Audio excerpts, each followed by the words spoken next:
یعنی اس کا آسان طریقہ یہ ہے کہ اگر کسی لڑکی سے رشتہ کرنا آدمی کو مقصود ہو یا ارادہ بن جائے تو پھر ایک آسان کام یہ کیا جائے کہ لڑکے کو جو ہے وہ لڑکی والے اپنے گھر پر بلا لیں، والدین بھی ساتھ بیٹھے ہوں، بہنیں بھی بیٹھی ہوں، اور لڑکی جو ہے ٹرے ہاتھ میں لے کر شربت، چائے یا دیگر چیزیں لے کر ایسے جو ہے وہ لڑکے کے سامنے آئے، لڑکا جو ہے اس کے چہرے کو بھی دیکھ لے، اس کی ہتھیلیوں کو بھی دیکھ لے، اور وہ ٹرے رکھ کر جو ہے وہاں سے رخصت ہو جائے۔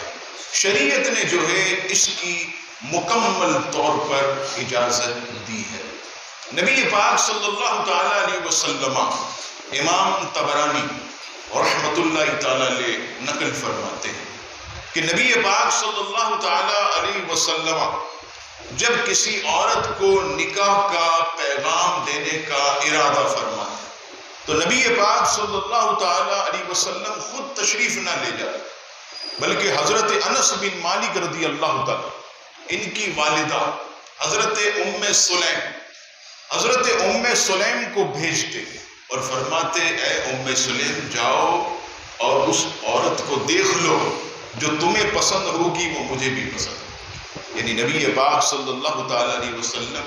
حضرت ام سلیم رضی اللہ تعالیٰ عنہا پر بہت بھروسہ فرمایا کرتے اور بہت اسلام کے اندر یہ ذہین خاتون گزری ہیں، تاریخ میں آپ کی حکمتیں اور آپ کی اعلیٰ تربیتوں کے بہترین قسم کے واقعات موجود ہیں۔ تو اس سے پتہ چلا کہ اگر کوئی شخص نکاح کا ارادہ رکھے، اگر کوئی شخص جو ہے وہ شادی کرنا چاہے تو لڑکی کو ایک نظر دیکھ سکتا ہے، اس کے چہرے کو دیکھ سکتا ہے، اس کی ہتھیلیوں کی طرف وہ نظر کر سکتا ہے۔ اگر پسند آئے تو ہاں کہہ دے، پسند نہ آئے تو منع کر دے۔ یہ انسان کے لیے چوائس ہے، یہ انسان کے لیے جو ہے وہ شریعت نے جو ہے وہ اجازت فراہم کی ہے۔ لیکن یاد رکھیے گا یہاں پر حال بھی بڑا برا ہے۔ یہاں یہ ہوتا ہے کہ ایک کمرے کے اندر لڑکا لڑکی کو بند کر دیا جاتا ہے کہ خوب باتیں کرو، آپس میں جو ہے وہ دیکھ لو کہ ہم آہنگی کتنی ہے۔